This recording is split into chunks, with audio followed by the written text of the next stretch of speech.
Fala Tárcio, fala Getro, Jasmin, tudo bem pessoal?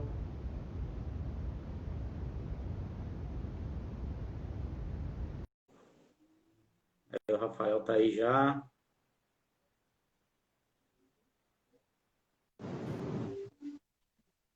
Fala, galera! Fala Rafael, tudo bem? Tá me ouvindo bem aí? Boa noite! Boa noite pessoal, tá me ouvindo Rafael ou não? Tô te ouvindo bem, você me ouve? Beleza, eu te ouço bem também. Deixa Maravilha, eu ver aqui, irmão. esperar mais um minutinho pro pessoal entrar. Tô vendo Legal, que você tá com a legal. camisa da IA3 aí. Ah, falou de empreendedorismo social, eu já ponho a farda, né? Tem que ter. Bom, ô Que Rafa, legal, que legal, eu irmão. posso, eu posso te chamar de Rafa aqui ou não? Melhor Por não. favor, deve. Oi, Nossos Érica. tempos de sim senhor, não senhor, tenente capo já ficaram ali, né, na nossa história. Ô, Rafa, hoje eu estou mais aqui como espectador também. Eu estou aqui como um convidado de honra nessa live aqui, que praticamente você que comanda ela toda, porque você tem muito mais gabarito do que eu para falar sobre isso. Então, eu acho legal a gente começar para o pessoal te conhecer, para você, se você quiser, se quiser falar um pouquinho de você, até a sua trajetória até o dia de hoje, tá Que bom? legal. A gente aproveita enquanto o pessoal tá entrando aqui Tá para a entrando. gente se conhecer, né? Tô vendo que tá vindo bastante gente aqui que são seus seguidores e tal. É muito bom Sim, poder sim. estar com essa galera. Primeiro, boa noite, pessoal. Legal demais estar com vocês aqui. Prazer, eu sou o Rafael Takei. A gente estava brincando com esse negócio de tenente soldado, porque nós servimos juntos, né, na aviação do Exército.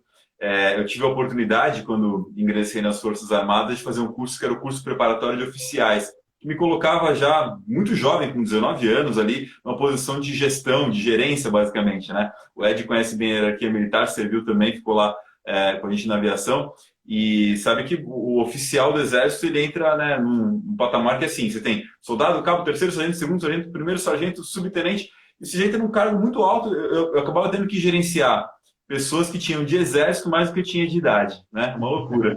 Então, foi uma experiência muito legal e muito rica. Mas ela começou muito mais lá atrás, assim, né? A gente comentou, nosso tema de hoje, a galera que está assistindo a gente, é falar sobre o empreendedorismo social na pandemia. E o que tem a ver, né? O empreendedorismo social, o que é isso? O que isso tem a ver comigo?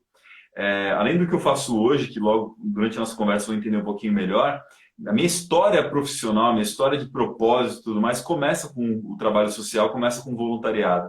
Eu, como muitos, fui procurar meu primeiro emprego aos 15, 16 anos de idade, e eu batia na porta das empresas e elas falavam que não dava para me contratar porque me faltava o quê? Experiência. Experiência.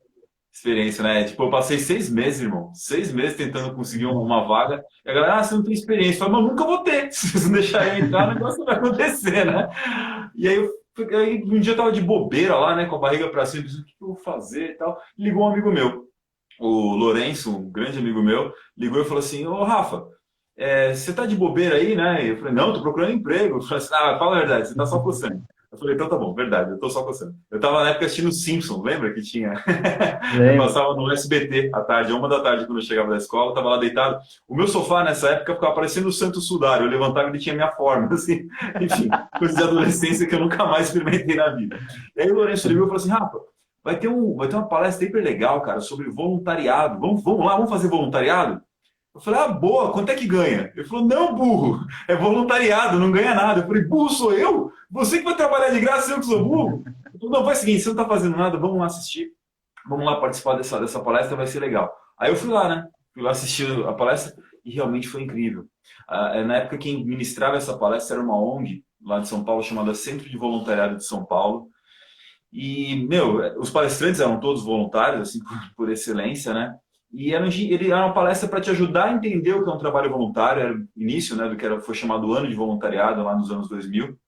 E falei, puxa, que legal, né? Você pode ajudar as pessoas e aprender com isso. Eu gostei tanto da palestra e da forma apaixonada com a qual as pessoas falavam e se apresentavam lá, que eu falei, tá aí, eu quero fazer parte desse centro. Eu quero ajudar outras pessoas a ingressarem no trabalho voluntário. Me inscrevi para ser voluntário lá no centro. O Theo tá dando risada aqui. E aí, Theo, beleza? Pô, satisfação, irmão, ter você por aqui. Ó, o João que escreveu comigo, Santana, também tá aqui com a gente. Que legal, gente. Muito bom, muito bom. Legal, vai chegando e vamos ficando aqui junto pra gente curtir essa live aqui, falar sobre empreendedorismo social na pandemia.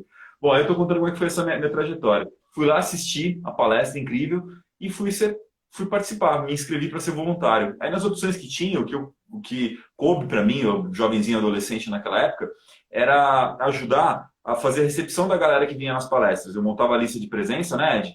E Aham. também dava etiquetinha para a galera, com nome, porque tinha bastante dinâmica no meio, fazia o certificado no final, organizava o coffee break, apoio de palestra.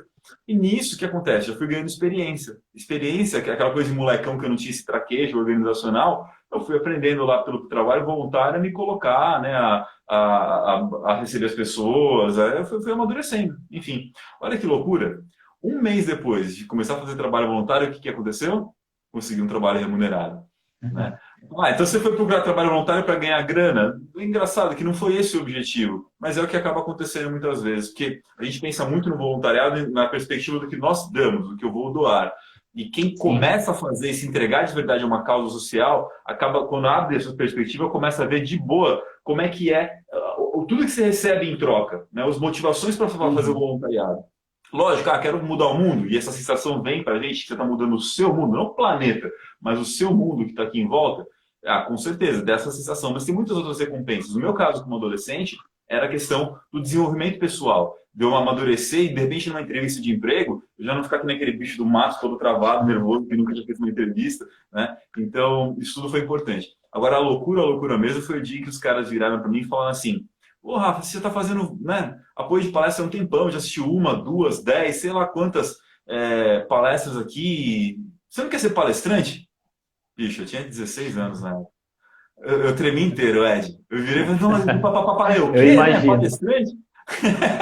Eu falei, não sei, cara, não sei se eu consigo. Eles falaram, mas Rafa, eu falo, eu sou moleque, quem vai querer me ouvir? Eles falam, mas tá justamente aí, você é adolescente, a galera vai adorar essa sua energia, e vai ser uma baita causa, um jovem fazendo palestra, tem vários palestrantes que fazem parte da equipe aqui que você vai fazer em dupla. Eu topei, Ed. Foi legal pra caramba, cara. Aí, lógico, né? As primeiras palestras, o que acontecia? Eu pensava em falar 5 coisas, lembrava de 3, esquecia 2, inventava mais 5 e gaguejava, dava branco, a mão tremia, né? E o que isso tudo tem a ver com a questão do empreendedorismo social, né? Tem a ver que eu comecei nessa empreitada social no primeiro momento, e o que antes era um voluntariado, e que foi um voluntariado por décadas da minha vida, loucamente se tornou a minha profissão. Na época do Exército, como instrutor, a gente serviu junto. Eu não tive a Aham. honra de ser seu instrutor, porque você veio transferido, né, do batalhão para o nosso CIAVEX, mas servimos juntos. Mas você me acompanhou, formando mais de 1.000 Sim. soldados no período que a gente teve lá na aviação. Ralei naquela CCS lá. E depois, quando fui para a vida civil, como professor universitário. Aí eu não sei que tipo de masoquismo você tem na tua vida, que você resolveu ser meu aluno também. E lá eu tive aula de administração, depois fazer consultoria em empresas, palestrante, trainer. Então, o que começou como voluntariado se tornou a grande chance do desenvolvimento de um talento que virou uma profissão ali na frente, né? Então é isso que é bem legal. Mas vamos lá para o nosso tema do empreendedorismo, né, em tempos de pandemia, irmão. Bom, Que vamos linha lá, que a gente Rafa. vai hoje? Cara, quando eu estava fazendo um estudo até para a gente poder falar algumas coisas, sempre me vinha na cabeça algumas atitudes que aconteceram durante a pandemia, principalmente no começo.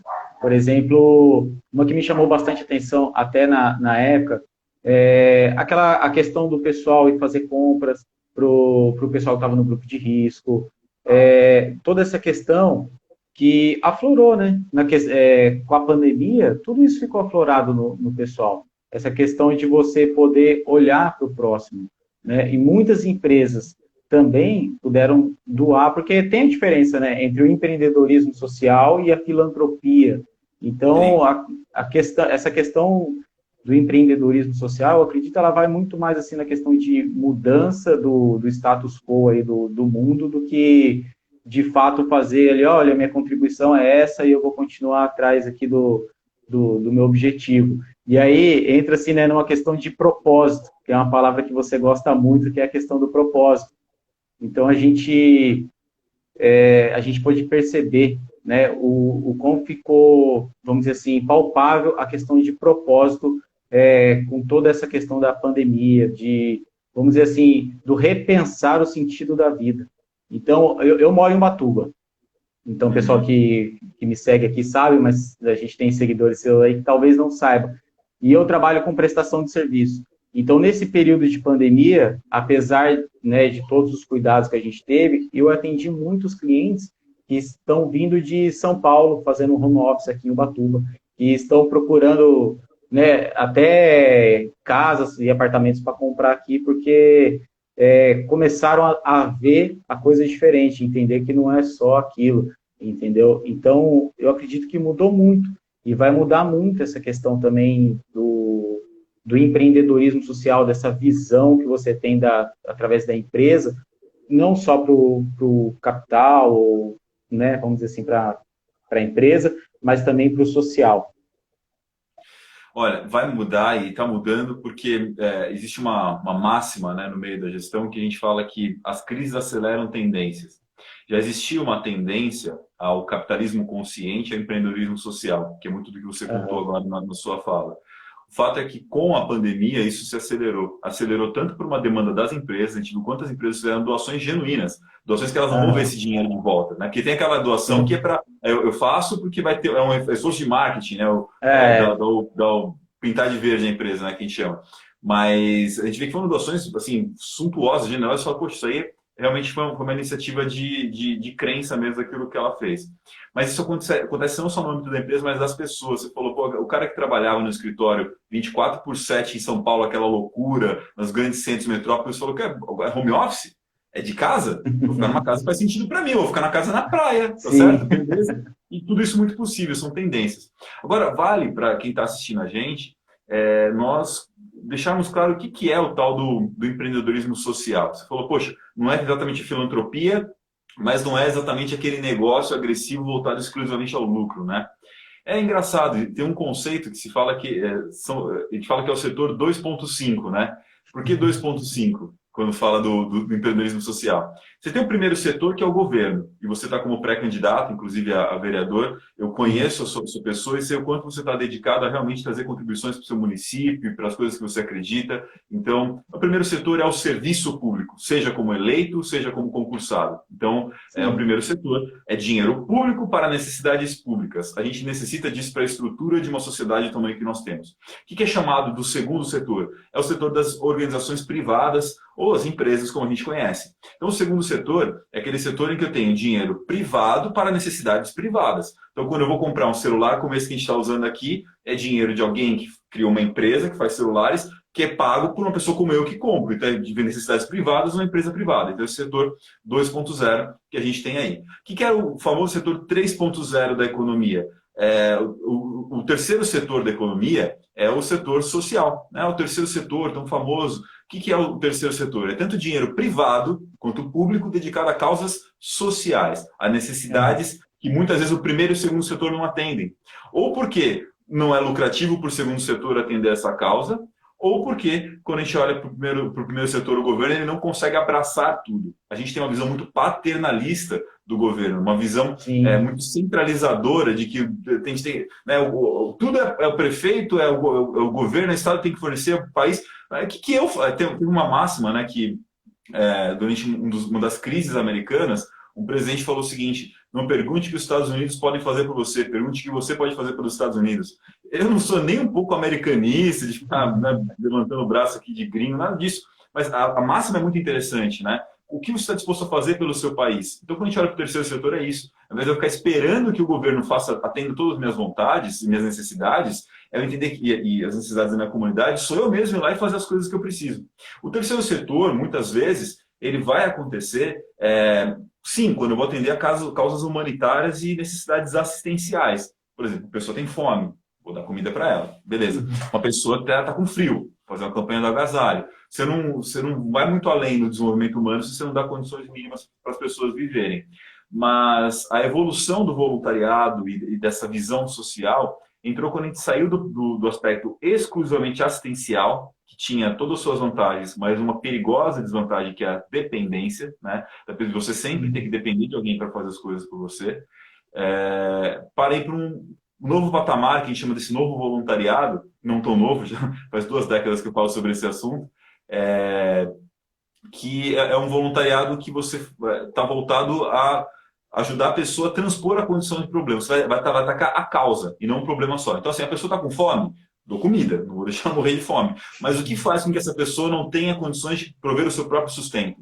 Ou uma pergunta mais inteligente: o que eu posso fazer para essa pessoa poder prover o seu próprio sustento? E melhor ainda, o que eu posso fazer para essa pessoa, além de prover o próprio sustento, ajudar outras a proverem o sustento delas? Aí eu estou eliminando não só um problema, mas a causa desse problema e potencializando resultados. Essa é a visão do terceiro setor mais moderna, né? Não negar a necessidade assistencial, mas ir além do assistencialismo e começar a dar esse suporte para as pessoas. O que é o empreendedorismo social dentro desse contexto todo que a gente está conversando aqui, Ed? O setor 2,5, né? Você tem o segundo setor e o terceiro, é algo que está no meio. São empresas, são sim capital privado, mas que nascem já não com o foco inicial no lucro, mas o foco em uma causa social importante que elas acreditam.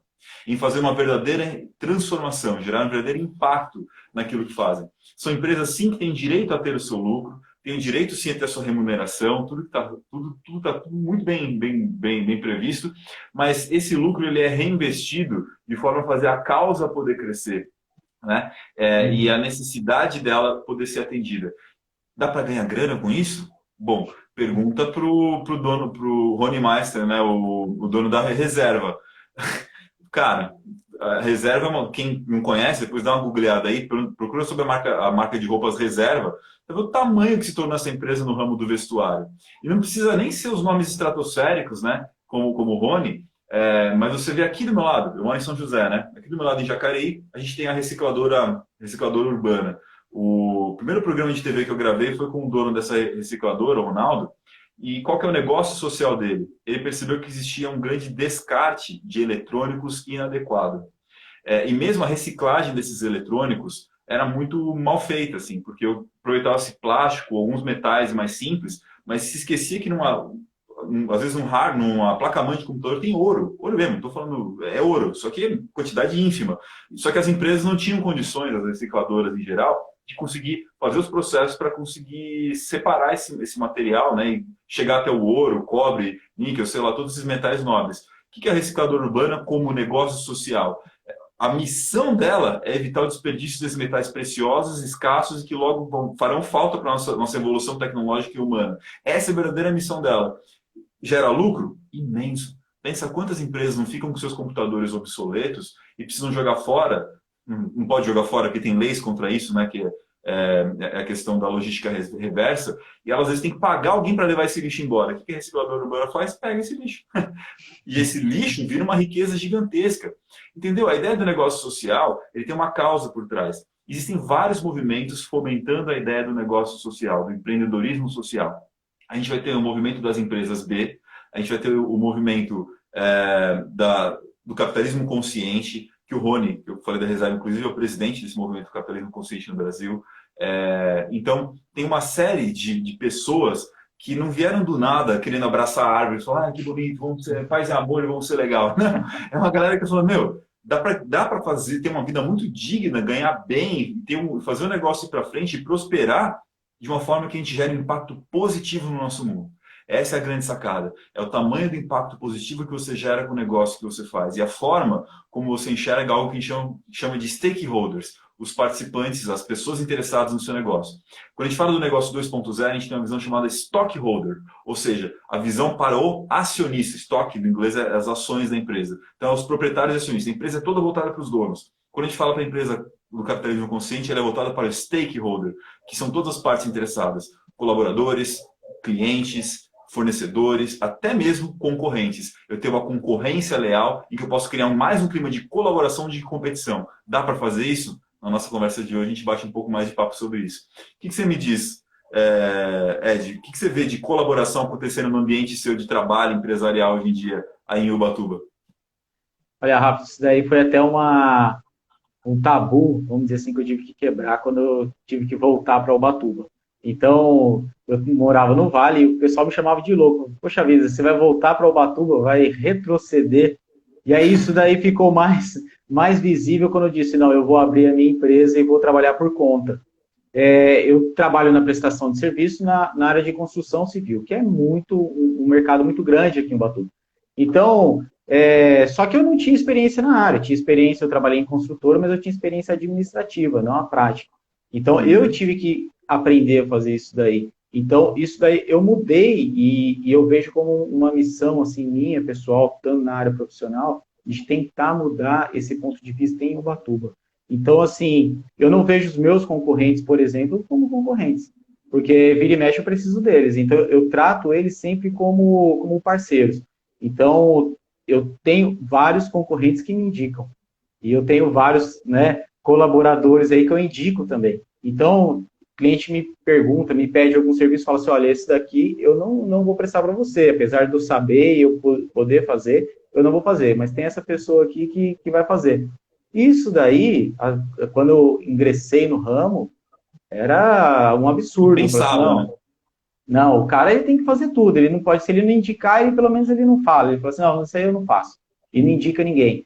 Então hoje eu tenho, graças a Deus, eu tenho aí uma gama de profissionais que eu posso indicar, eu posso, vamos dizer assim, eu tenho uma visão, eu quero ter, né, montar uma questão de 360 aqui em Batuba. Então, assim, o que o cliente precisar, ele vai atrás de mim. Se eu não puder fazer, eu vou ter que indicar.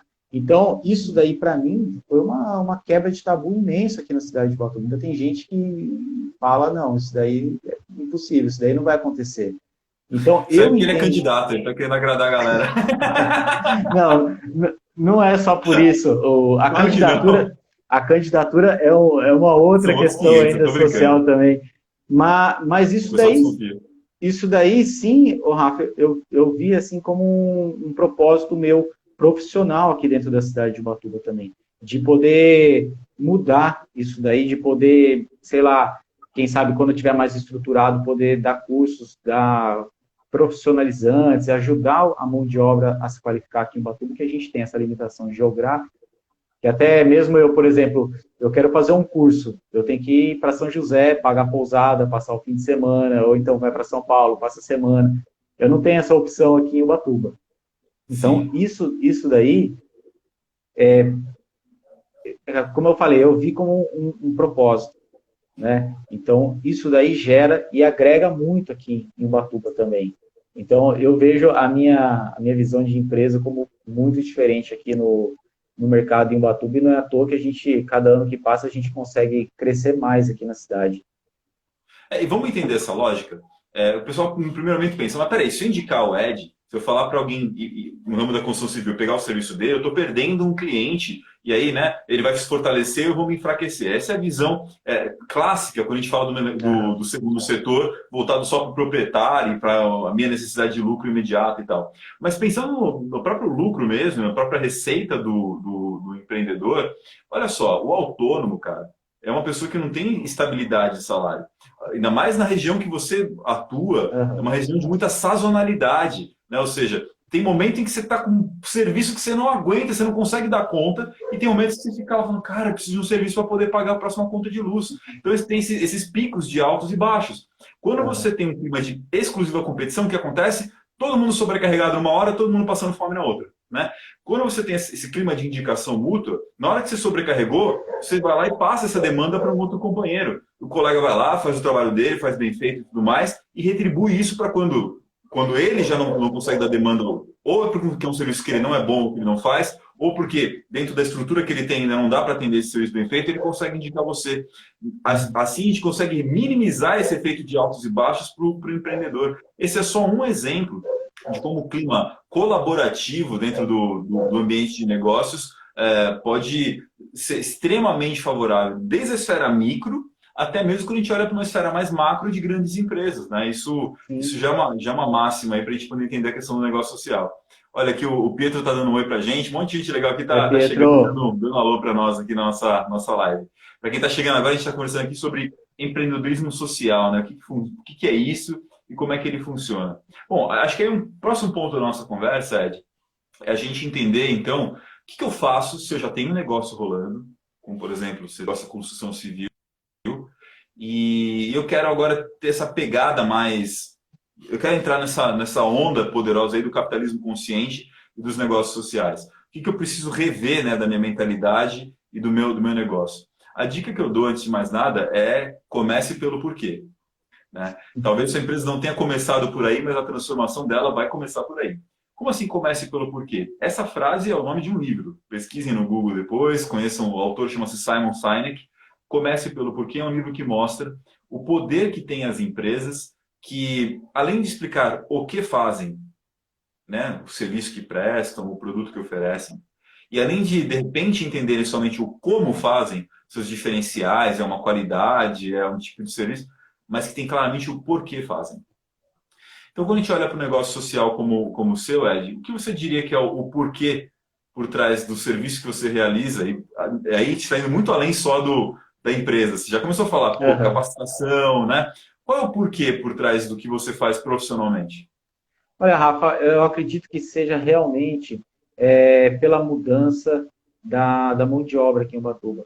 Porque eu tive que sair daqui para me qualificar e, vamos dizer assim, fui muito rejeitado, entre aspas, quando decidi voltar, porque, de certa forma, na visão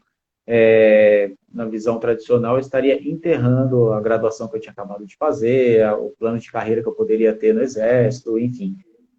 Então, eu ouvi uma vez de um gerente meu que não é o lugar que faz a gente, é a gente que faz o lugar.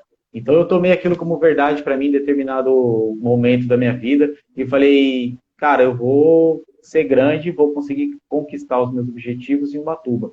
Então, para isso, não adianta só eu querer crescer, não adianta eu querer ser o melhor aqui se eu não tiver concorrentes ou parceiros que sejam tão bons quanto eu.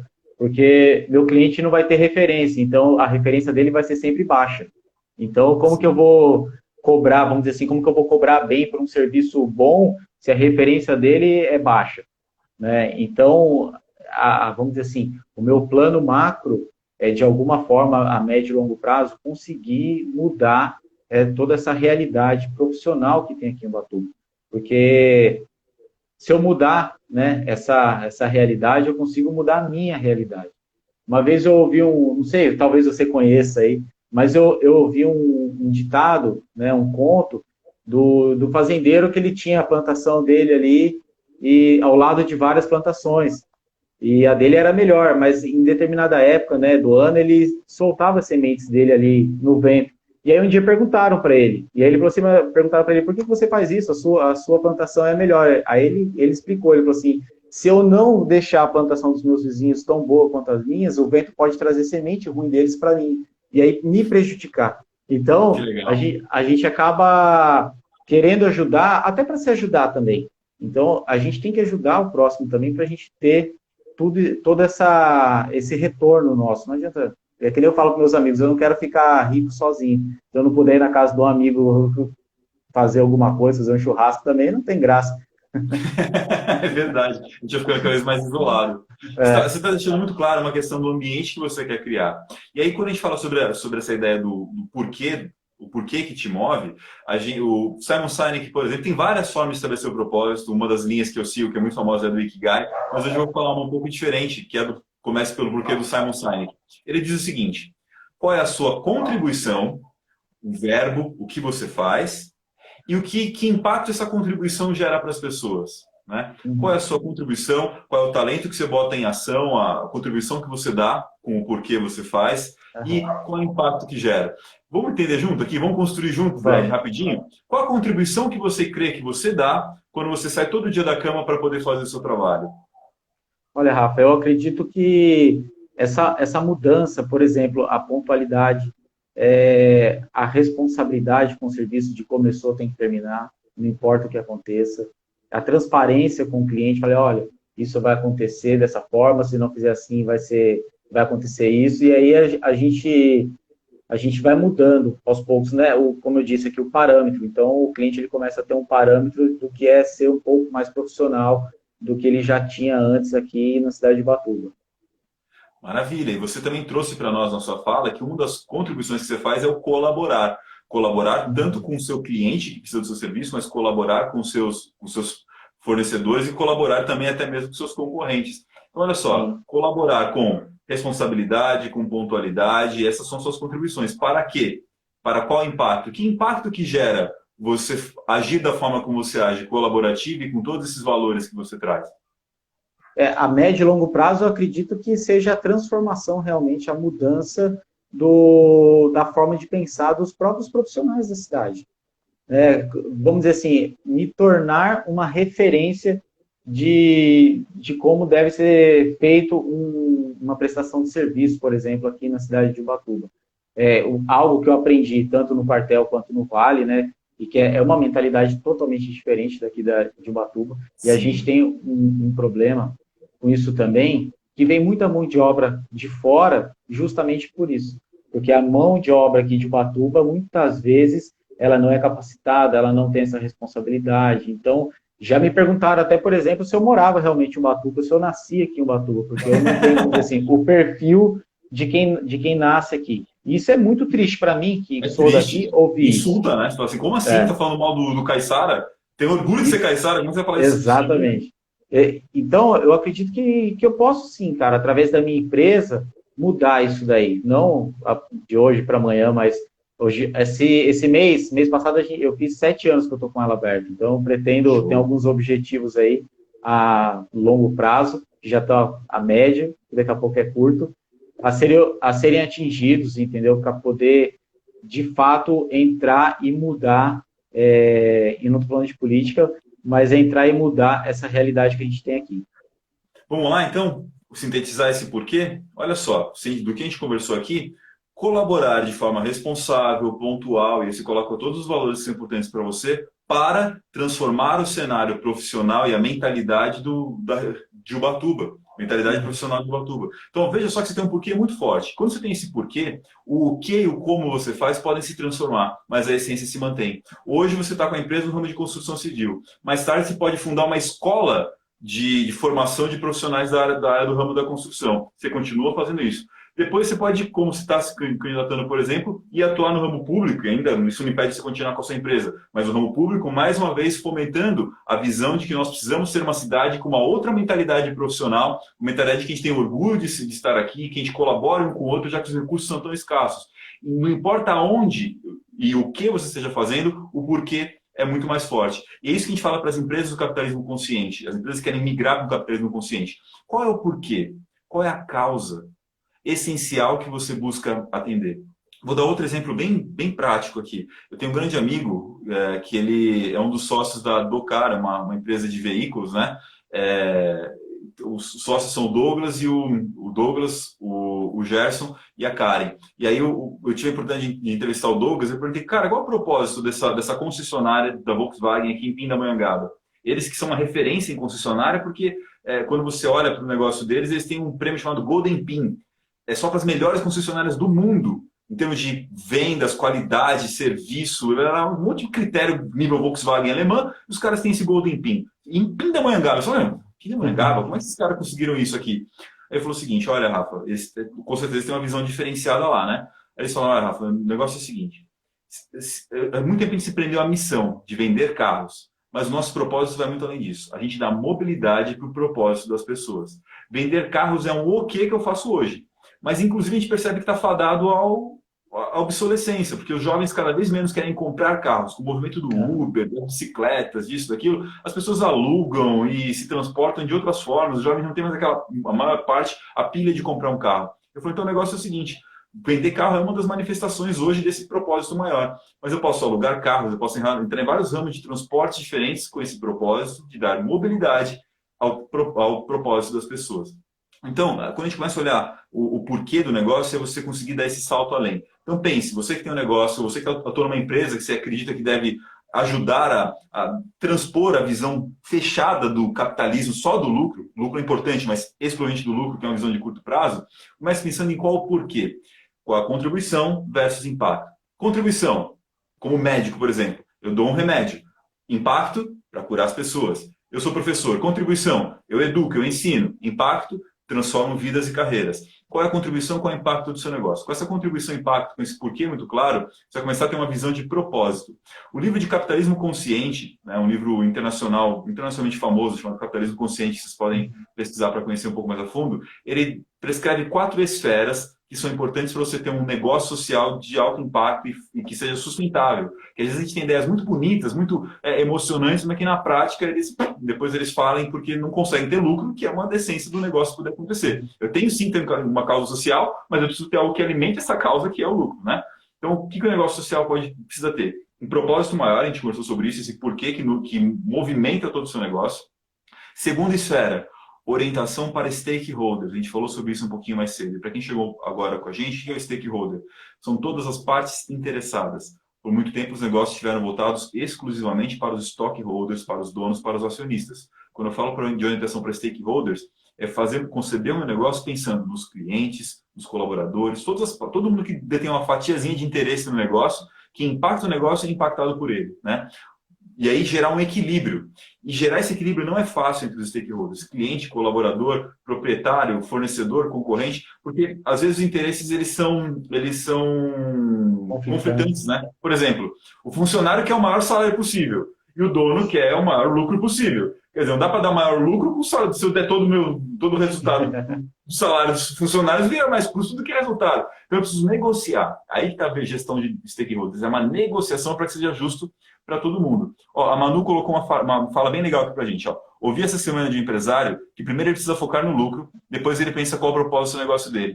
Manu, sabe que eu acredito, eu não julgo isso, no fundo do meu coração, acho que também dói, né, quando a gente ouve um negócio desse, mas eu compreendo.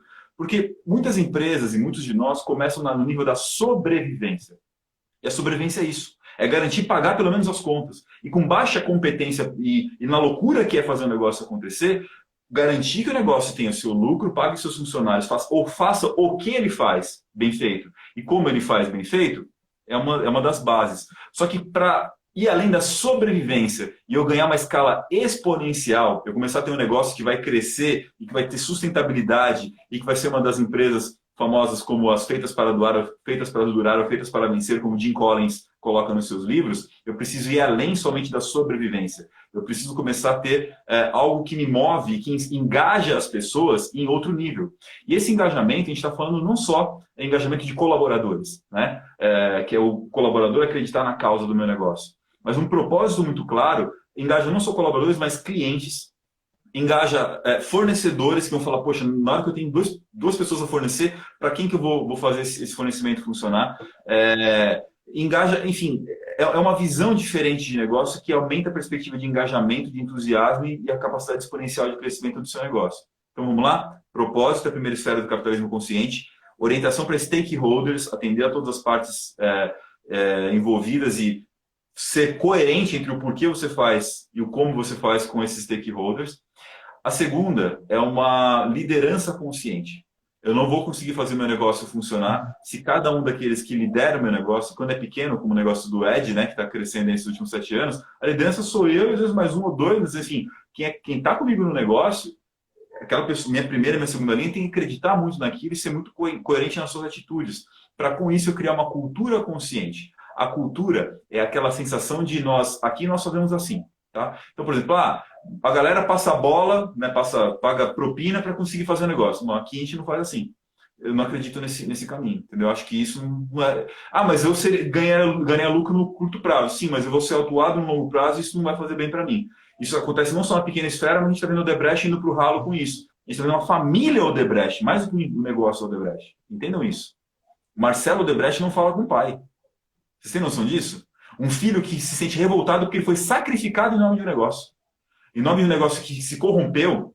Odebrecht, quando ela nasce lá atrás, ela tinha uma bíblia do Odebrecht com os princípios e com os valores. Quando o vovô Odebrecht fez o negócio acontecer. Algo acontece ao longo dessa gestão, com visão de curto prazo e sem propósito, que eles se corrompem absurdamente, visando aquele crescimento a qualquer custo, o lucro e os acionistas satisfeitos a qualquer custo. O resultado é que isso não perdura. A empresa entra em colapso e os filhos, aquele que cuidava do negócio, vai para o ralo junto com ele. Eu te pergunto, você está disposto a isso no seu longo prazo? É isso que você quer na sua vida? Que fruto você quer colher com as sementes que você planta, né, Ed? Então esse é um ponto importante para a gente refletir. Exatamente. E aí, a gente Eu até coloco nesse propósito, eu até tinha, não, ainda tenho, mas nessa questão até de formação, Rafa, você até falou aí, da formação da mão de obra, né? Eu tenho um problema, vamos dizer assim, o Batuba tem um problema na falta de mão de obra qualificada. Então, se eu puder fazer e ser um agente é, que vai difundir uma qualificação, eu quero fazer isso. Entendeu? Então, vamos supor, eu preciso de um funcionário, eu não tenho, eu perco muito tempo treinando uma pessoa. Então, assim, quando eu vou chamar alguém para trabalhar comigo, eu não posso chamar na alta temporada, porque eu não tenho tempo hábil para estar ali com aquela pessoa. Então, é ainda uma das minhas vontades, que você falou, de, quem sabe, no futuro, poder dar curso, né? Poder dar cursos para poder formar mão de obra aqui em Ubatuba. E aí eu sei onde procurar. Quando eu precisar, eu sei que aquelas pessoas estão formadas e estão aptas a prestar um serviço de qualidade. E a gente tem mão de obra de qualidade, mas muitas Sim. vezes é complicado. Você tem um fato engraçado que aconteceu comigo. Eu presto serviço em condomínios de alto padrão aqui em Batuba. Então, teve uma época que eu falei, não, eu vou trabalhar uniformizado. E todo mundo do condomínio me parava para perguntar, por que só você trabalha de uniforme? Eu falei assim, pessoal, porque eu quero ser diferente dos outros. Porque aqui em Ubatuba é bermuda e no máximo um tênis. Uma camiseta, bermuda e no máximo um tênis. Aquela Então, chinela de dedo.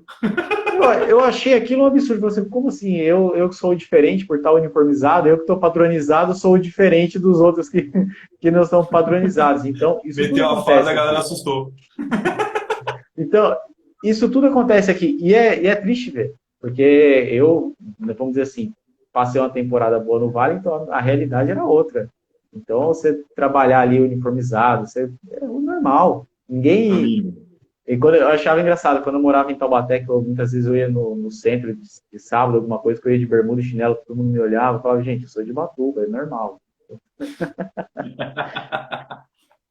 E aí a gente entra na questão da política, né? Que é um outro, vamos dizer assim, uma outra empreitada social minha. Eu preciso de política? Não, não preciso de política para viver. Eu tenho a minha empresinha ali que me dá muito trabalho. Mas é uma outra forma, é aquilo que você falou, é uma outra forma de eu conseguir lutar para mudar alguma coisa. Né? Então, se eu puder trabalhar por uma questão de emprego, poder mudar alguma coisa, já me motiva isso. Entendeu? Já, para mim, já é suficiente, vamos dizer assim. Se eu conseguir nessa empreitada social. Não é meu perfil. Por exemplo, pegar no dia das crianças e fazer uma festa no bairro, isso e aquilo. Não é o meu perfil. Tem gente que tem esse perfil. O meu perfil seria ali como, de repente, um vereador, alguma coisa, trabalhar mais o macro, entendeu? Esse seria meu perfil também. Então, eu acredito que isso, junto com essa minha visão ali dentro da empresa, ajuda muito a transformar a nossa realidade aqui no Batuba, pelo menos a médio prazo. Aí a gente conseguiria grandes avanços. Pois é, e aí você fala, bom, atrás de tudo isso que você está falando tem essa causa da transformação. Esse modelo que você falou da escola, né, de formação de mão de obra para construção civil, funciona hiper bem. Você deve conhecer aqui em São José, tem uma escola nesse modelo. Eles vão lá, eles são uma escola, fazem a formação, e aí eles usam a própria mão de obra que eles formam para poder prestar serviço. O apartamento que eu estou agora aqui conversando com vocês foi reformado por uma escola dessa. Eu precisava de um empreiteiro fazer esse negócio, eu não queria ficar na mão do pedreiro que me deixa, né, fala que vai entregar em 30 dias, entrega em 90. Fui procurar essa escola e eles falaram, eles fizeram meu apartamento. Quando eu tinha um segundo apartamento aqui na cidade para reformar, eu fui procurá-los. Eles estavam tão sobrecarregados que eles pegaram um mestre de obras que é professor deles e me indicaram para ele poder fazer esse processo. Gente, incrível. Serviço da mais alta qualidade. E aí o que você está fazendo? Está mudando a mentalidade de uma mão de obra extremamente necessária. Olhar a política por esse viés que você está trazendo, sabe, Ed? É um desafio imenso, assim, porque assim como você foi visto como estranho usando uniforme, você entrar para a política realmente com uma proposta de querer falar, não, eu vou fazer isso para mudar, por exemplo, o ambiente profissional da nossa cidade, como as coisas funcionam. Eu falo, ih, bicho, você tá...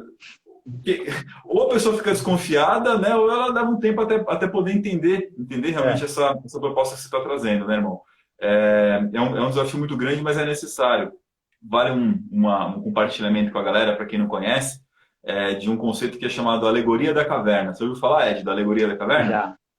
É Já o que você sim. vivenciou. Quando a gente vem falar sobre propósito no meio empresarial, empresas que começam pelo porquê, capitalismo consciente, empreendedorismo social, que é o que a gente está tratando nessa nossa conversa de hoje, a gente fica meio que nessa alegoria da caverna.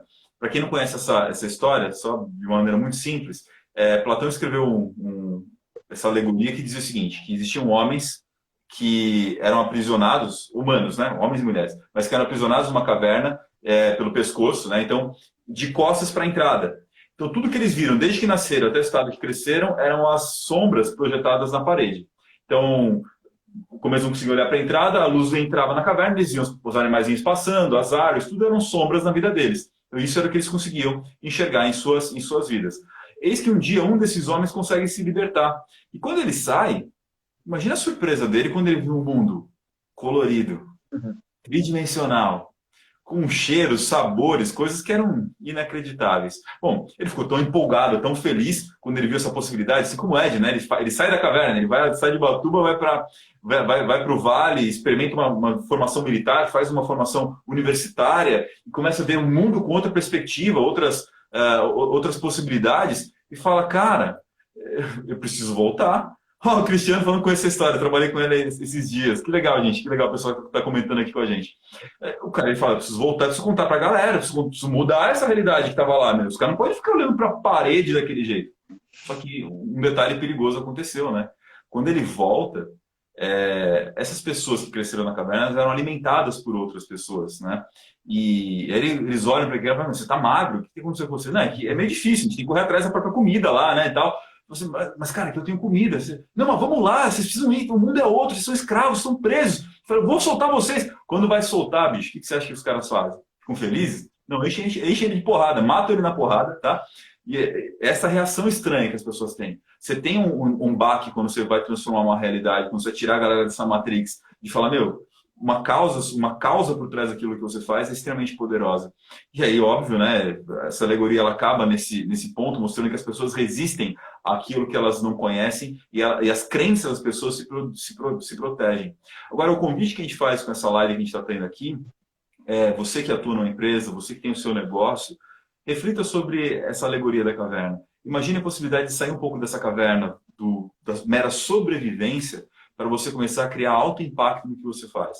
Eu vou te dar mais um aperitivo, você que está assistindo a gente, do porquê vale a pena entrar nessa onda, nessa linha. Eu já falei sobre o capitalismo consciente, aí parece muito mais você doando do que você ganhando.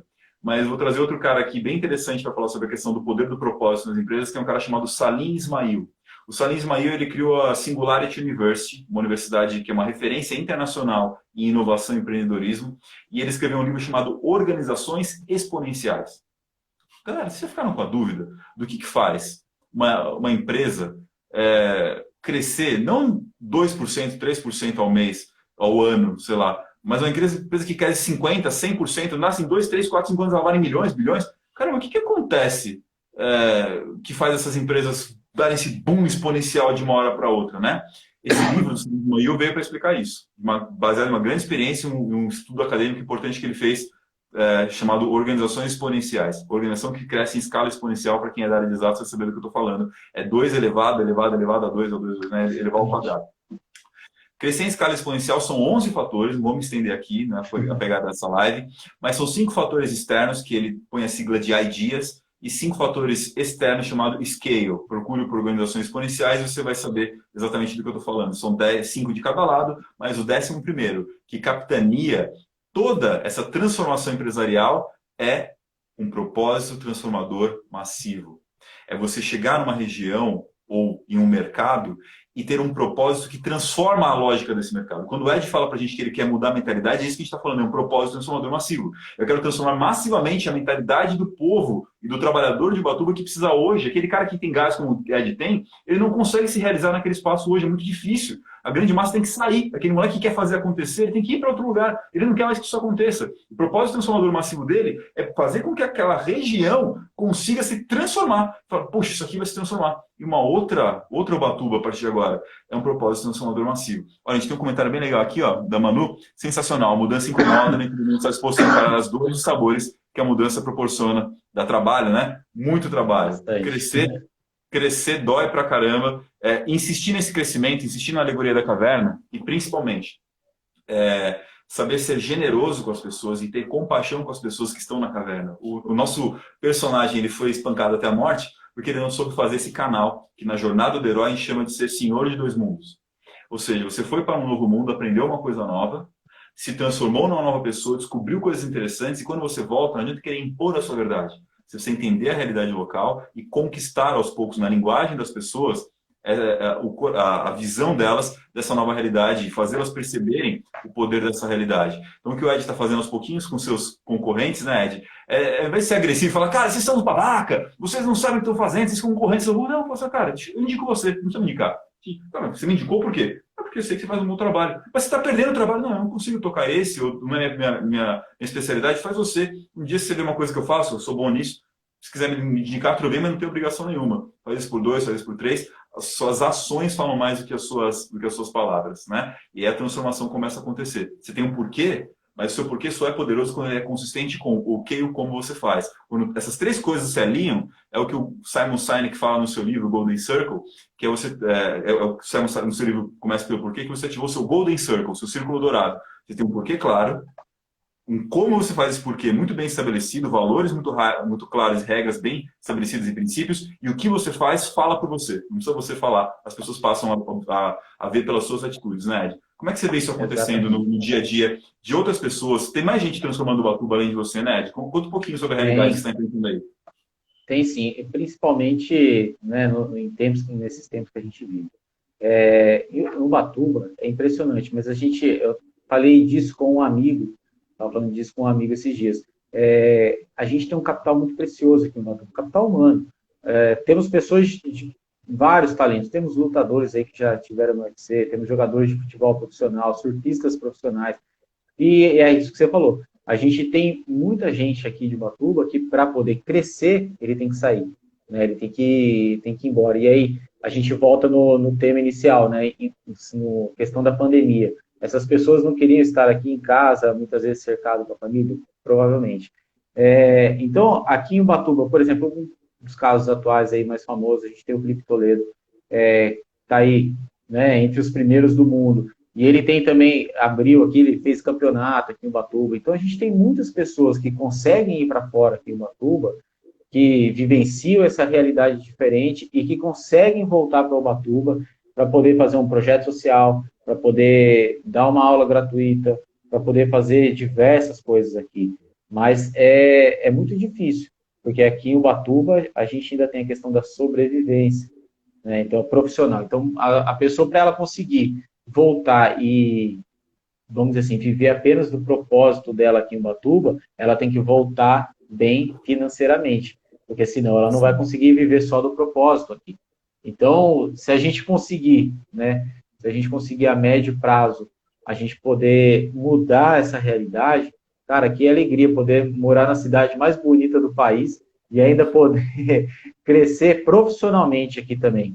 A gente tem, eu falei aí de lutadores, tudo, mas a gente tem atriz, tem um monte de gente aqui em Ubatuba que consegue fazer a diferença.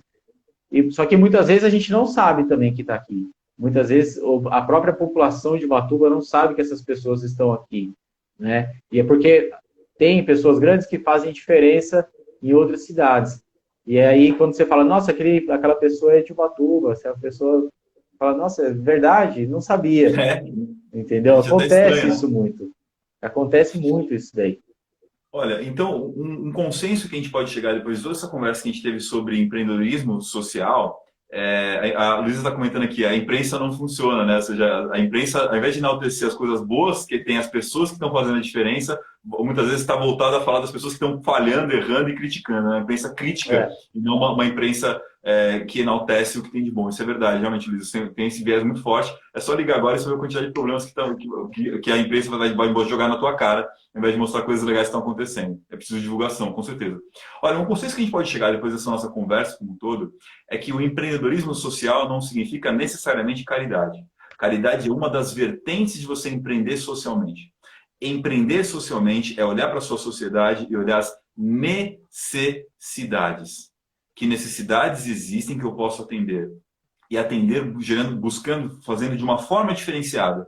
que é fazer isso, o atendimento dessa necessidade, de forma justa com o seu colaborador, de forma justa com o seu concorrente, de forma remunerando adequadamente seu fornecedor, não dando chapéu em ninguém, né? Ou seja, fazer de uma forma que você atende à necessidade sem gerar impacto, gerando o mínimo de impactos negativos. A gente sempre acaba gerando impacto negativo, outro que a gente faz, mas que no saldo, os impactos positivos são muito maiores. O negócio social tem essa pegada, em que o lucro ele passa a não ser o fim, mas um meio essencial.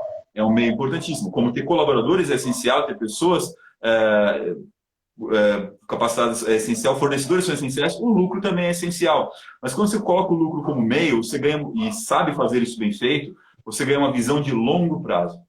O lucro como fim leva você ao curto prazo. E medidas de curto prazo geram problemas de longo prazo. Eu vou fazer essa obra aqui, quer saber? Ao invés de eu pagar aquele pedreiro que custa um barão, eu vou pegar um de 300 aqui que eu ganho 700 nessa história. Né? Vou ganhar mais. Cobro o mesmo valor e vou ganhar 700. Eu, dono da empreiteira, vou ganhar 700 a mais. Aí o de 300 faz uma caca de trabalho e pronto. Você não tem esse cliente no futuro, esse cliente te quebra com 10 pessoas. A ótica é simples, entendeu? Então, você investe um pouco mais, seu negócio, de repente, não tem um lucro imediato tão alto, mas vai criando uma reputação de longo prazo no que você faz, um ambiente de trabalho que é outro.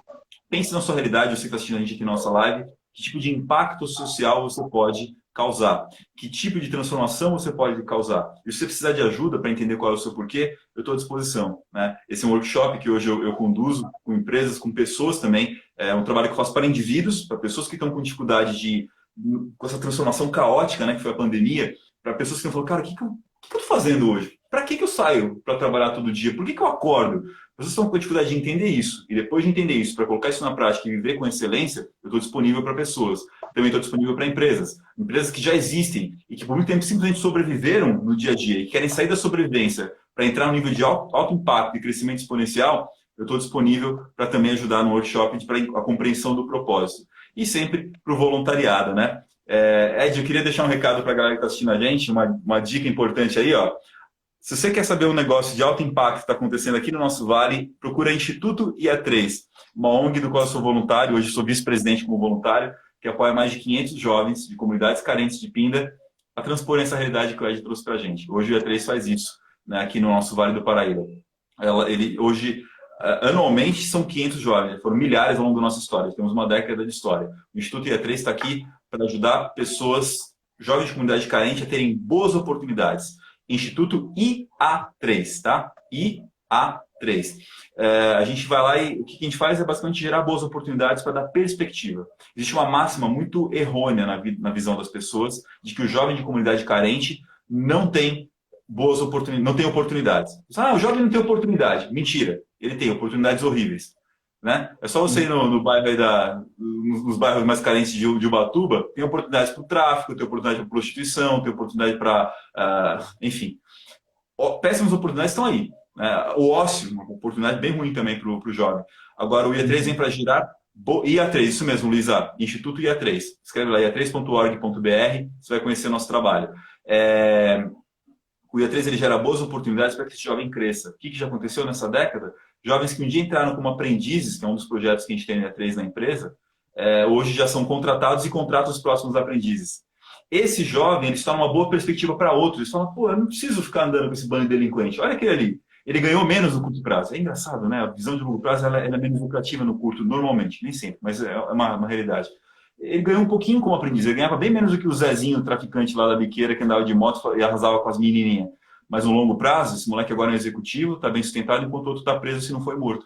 Então, quando as pessoas vão entendendo isso na comunidade, a comunidade se transforma. É isso que a gente faz hoje pelo IA3. Quem quiser e puder estar conosco nessa causa, nos procure, entre em contato com a gente. A gente precisa de voluntários, a gente precisa de doadores também. Então, se quiser ser um associado, sempre vai ser muito bem-vindo.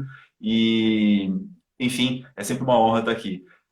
Ed, Rafa, da hora esse papo, hein, irmão?